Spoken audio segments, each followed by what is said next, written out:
everyone! So for today's video guys, ay mag-a-unbox po kami ng aming parcel na dumating. So, kakarating lang po nito kaya i-unbox po namin. So pangalawang order na pala namin to dahil yung unang order namin ay mali po yung na-order namin. So ito pala ang intercom guys. So usong-uso to ngayon. So ang na-order namin nung una ay white 10, walang 2X. Kung makikita ninyo dyan sa carton na may nakalagay na 2X.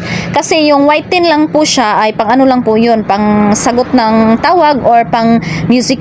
So ang intercom po, ang purpose po nito ay yung makapag-usap po kayong dalawang magkasama na mag-rides. So sa maghiling mag-rides, so bumuli na kayo nito dahil murang-mura lang po ito.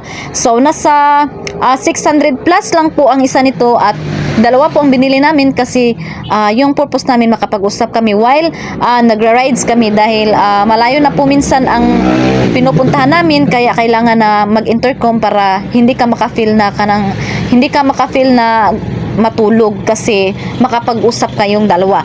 So 1,380 lang po ito at saka free shipping. So pinipair na po namin kasi gusto namin i-try kung gagana ba siya na makapag-usap na po kaming dalawa. So ayan na po, pinipair na po namin at madali lang naman po siyang i-pair.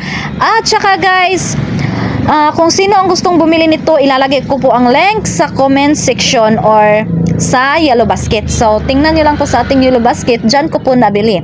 Or sa comment section po.